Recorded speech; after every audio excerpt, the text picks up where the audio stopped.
Mas se não tiver amor, o que Paulo diz? Paulo que disse, pela graça sois salvos, o que ele diz? Pode ter tudo isso, mas se não tiver amor, porque a fé pregada e ensinada por Paulo é validada, só é validada pela prática do amor. É a fé que Paulo diz que opera pelo amor. É a fé que nos designa, como Paulo diz em Romanos, no capítulo 1, para obediência em fé. O Evangelho nos designa para obediência em fé. E a fé tem que ser praticada na base, na plataforma do amor. De modo que Paulo diz em 1 Coríntios 13, você pode ter fé a ponto de transportar montes, mas se não tiver amor, nada disso te aproveitará. Pode ter caridade e pode ser o maior filantropo da terra, mas se fizer isso para comprar imagem de filantropia, os pobres agradecem porque vão comer melhor, pelo menos um tempo. Mas para quem fez, diante de Deus, foi só marketing limpo, marketing filantrópico, mas diante de Deus não aconteceu nada. O cara fez só uma barganha com o mundo, mas continuou egoísta, perverso, vaidoso, maligno, achando que engana Deus no próprio coração. Se o mundo inteiro o aplaudir, ele acha que Deus e os anjos estão de acordo com a performance vazia, mentirosa, irreal, desconectada de qualquer manifestação de amor pelo próximo na vida, em qualquer que seja a expressão religiosa dele. Como João disse na primeira epístola, vai ler lá, João Vitor, primeira epístola de João, leia e creia nela. Creia. Se você tivesse só a primeira epístola de João para ler, e você cresce nela, você estaria absolutamente seguro, espiritualmente salvo, se não soubesse mais nada. Mas cresce na primeira epístola de João, que diz, em outras palavras, que sem amor não há Deus. Que aquele que ama, e ele escreveu isso lá perto de Éfeso, de Mileto, no meio da mais primitiva comunidade filosófico-naturalista do planeta, em Mileto, de Tales de Mileto e de outros pensadores e dos primeiros filósofos cientistas da natureza, aonde a palavra logos foi cunhada como designação daquilo que carrega uma lógica, um sentido de existência. Foram eles que disseram que a criação era mantida pelo Logos, pela lucidez que habitava e subjazia em tudo que estava criado no universo. E João, que estava ali, se apropriou dessa verdade, que era o que ele cria, que no princípio era o Logos, era o verbo, era a palavra.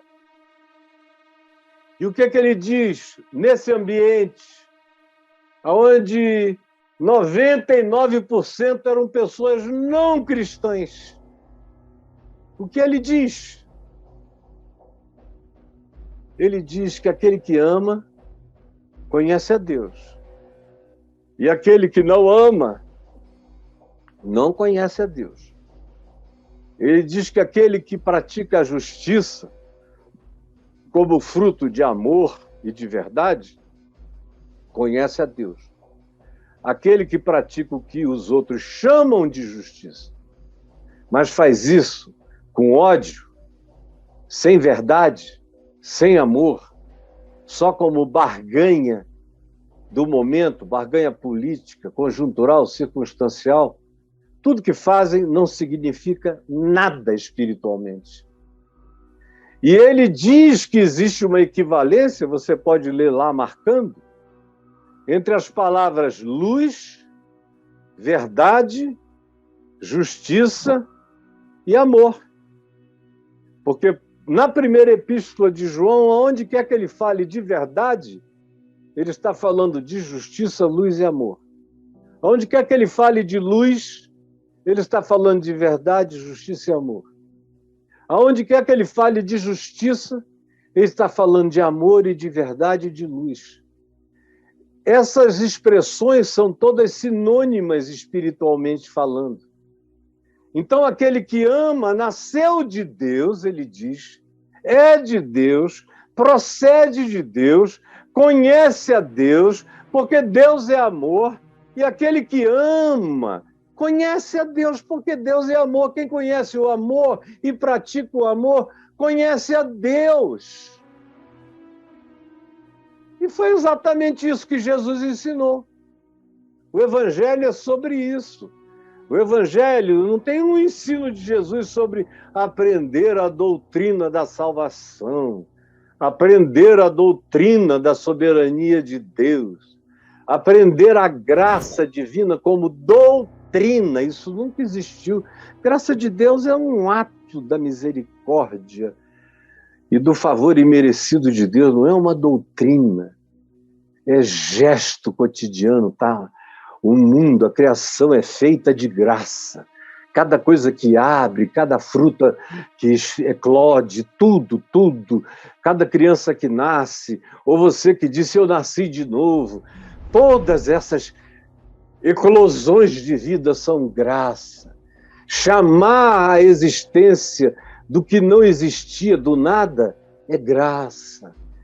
Não é uma doutrina, é a existência. Jesus trata tudo não como doutrina, mas como verdade apropriável, na simplicidade da fé por qualquer um. Aí o jovem rico vem e diz que tinha obedecido a lei inteira. O que eu faço mais para herdar a vida eterna? Jesus disse, olha, cara, se você faz de coração tudo que você faz, está legal. Mas se você não faz, então dá uma última demonstração de amor.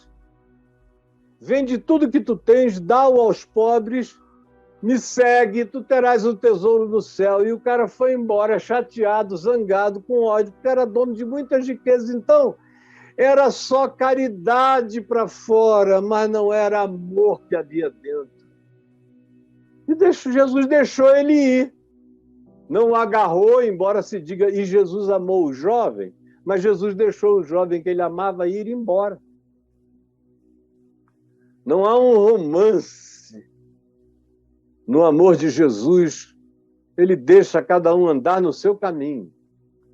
E a última coisa que eu queria te dizer, é como diz o apóstolo Tiago, mostra-me a tua fé sem obras, sem amor, alegria, paz, bondade, longanimidade, mansidão e domínio próprio, fruto do Espírito. Mostra-me a tua fé sem isso.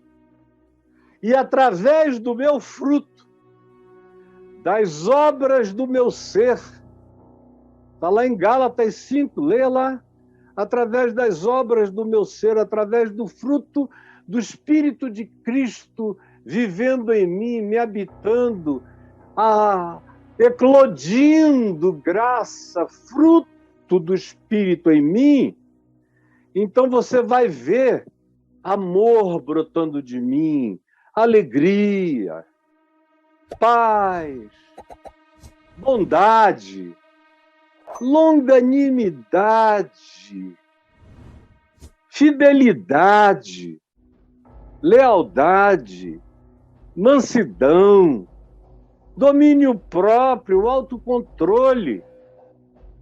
Essas coisas que quem pratica, Paulo diz, para eles não há lei. Não estão precisando de informação, nem de sentença, nem de punição. Quem ama, anda na vontade de Deus naturalmente, mesmo que não saiba de nenhuma informação. Quem ama, anda na vontade de Deus naturalmente, mesmo que não conheça a informação. Aí a última coisa que você perguntou é: que vantagem então eu tenho em saber o que eu sei? A vantagem é saber o que eu sei. Pelo amor de Deus, eu não troco o que eu sei por não saber o que eu sei. É por isso que eu vou, e sempre fui, desde os 18 anos que eu estou indo pelo mundo inteiro, pregando o Evangelho todo dia, a toda criatura, a todo ser humano, porque eu quero que todo mundo que ame saiba que o amor que está no coração deles é dom da graça, é favor imerecido, é misericórdia de Deus. Todo aquele que tem fé nos frutos do amor, da vida, da paz, todo aquele que se dedica à facilitação da existência do próximo, todo aquele que tem uma mão estendida para erguer, todo aquele que tem generosidade para partir pão, todo aquele que tem a capacidade de acolher o próximo, seja ele conhecido ou distante, ou estranho, ou mesmo totalmente estranho. Como disse Jesus em Mateus 25, esses são aqueles que, mesmo sem saberem quem era Jesus, sem nunca terem ouvido falar dele, ouvirão Jesus dizer: vinde benditos do meu Pai, está lá em Mateus 25, tomai posse do reino que vos está preparado desde antes da fundação do mundo. Por quê? Porque vocês sabiam a doutrina da graça, a doutrina da predestinação, a doutrina da santificação, porque vocês sabiam os credos de cor, porque vocês tinham grande conhecimento acadêmico, teológico, histórico, porque vocês sabiam discutir os pensadores do cristianismo. Entrem no reino do meu Pai. É assim? É por essa razão? Na realidade, quando ele diz entrem, e eles perguntam por quê? E ele vai dizer a eles: porque eu estive com fome e me deste de comer, com sede me deste de beber, nu e me vestiste, enfermo e foste ver-me, preso e foste visitar-me, era estrangeiro e me abrigastes, estava nu e me vestistes. Aí eles vão dizer: desculpa, quem dera a gente tivesse feito isso a ti, quem dera a gente soubesse de ti quando a gente estava fazendo isso, mas nós nunca soubemos. Não foi a ti que fizemos. E Jesus diz: eu sei que vocês nem estavam pensando em mim, porque vocês nem sabiam de mim, mas vocês me amaram no próximo. Vocês me serviram no próximo. Vocês creram em mim, crendo na graça que acolhe o próximo. Vocês são filhos da fé que pratica o amor, que é o que eu ensinei. Mesmo que vocês não tenham ouvido falar de mim, eu vi vocês e plantei no coração de vocês, e vocês acolheram a semente e adubaram e tiveram boa vontade para com a semente soprada pelo Espírito de Deus nos corações dos seres humanos no mundo inteiro. E vocês se inclinaram na prática dessas realidades, não importando o que sabiam e o que não sabiam. No fim, ninguém é salvo por nenhuma informação, por nenhuma doutrinação, por nenhum espiritismo, por nenhum budismo, por nenhum islamismo, por nenhum cristianismo, por nenhum kardecismo. No fim, é a fé que opera pelo amor. É essa fé no significado da vida. O cara acorda lá no fim do mundo, nas Ilhas Fiji, nunca ouviu falar de Jesus, mas ele sabe que fazer o que é bom, praticar a verdade, a justiça, socorrer o pobre e o necessitado, dar a vida dele voluntariamente para ajudar quem não consegue se ajudar, e uma quantidade de coisas semelhantes a essa. Ele acorda disposto a fazer isso. Ele fez sua declaração de fé na hora que acordou. E a vida dele é uma declaração de fé naquilo pelo que Jesus morreu e ressuscitou. Ele morreu e ressuscitou para que nós aprendêssemos a ser gente de uma nova humanidade. A nova humanidade é feita de pessoas em cujos corações o valor supremo é o da prática do amor, não de informações de religião. Quando você tem a informação e não perde o amor, o bom para você, eu me sinto um bem-aventurado na Terra, porque eu tenho essas milhões de informações e o amor está em cima de tudo isso. Eu não quero nada do que eu sei sem amor. Eu só gosto de tudo que eu sei cada dia mais, por causa do amor que cresce cada dia mais em mim.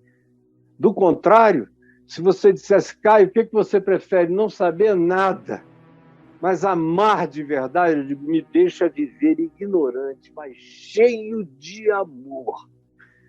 Deixa eu morrer sem saber responder nada, mas respondendo a vida com os meus atos de compaixão, de amor e de misericórdia, porque Deus estará entendendo a confissão da minha fé. Então, meu filho, você nasceu de novo em termos dessa compreensão. Agora, você precisa entender o Evangelho, porque você ainda é um filho do cristianismo. Eu vejo muita gente boa tratando tudo que é do Evangelho como o cristianismo, até filhos meus da fé, que o cristianismo ensina, eu digo, meu Deus, os caras não entenderam até hoje que o cristianismo é uma palavra para ser colocada no rol do panteão dos fenômenos religiosos, mas que não tem nada a ver com Jesus. E quem quer falar de Jesus tem que parar de incluir o cristianismo. O cristianismo é só um fenômeno que trai o Evangelho todo dia. Nós somos gentes do Evangelho, nós somos filhos da primeira geração. Vivemos como se Cristo tivesse morrido ontem, ressuscitado hoje, fosse voltar amanhã, e não existe cristianismo para nós. O que existe é o Evangelho da ressurreição, pelo qual estamos dispostos a dar a vida em amor, e por amor entregarmos também a própria vida. O resto, Vitor, não traz a vitória do Evangelho para a vida da gente. Ande comigo, não de vez em quando, e não fique enchendo a sua cabeça na internet nem no YouTube, senão você vai ficar mais doido do que, eu não vou dizer, antigamente a gente brincava, e hoje em dia é ofensa, o que era brincadeira antigamente, mas vai ficar doidão. Então não faça isso não, tá bom? Fica aqui, vai ouvindo, que você vai crescer.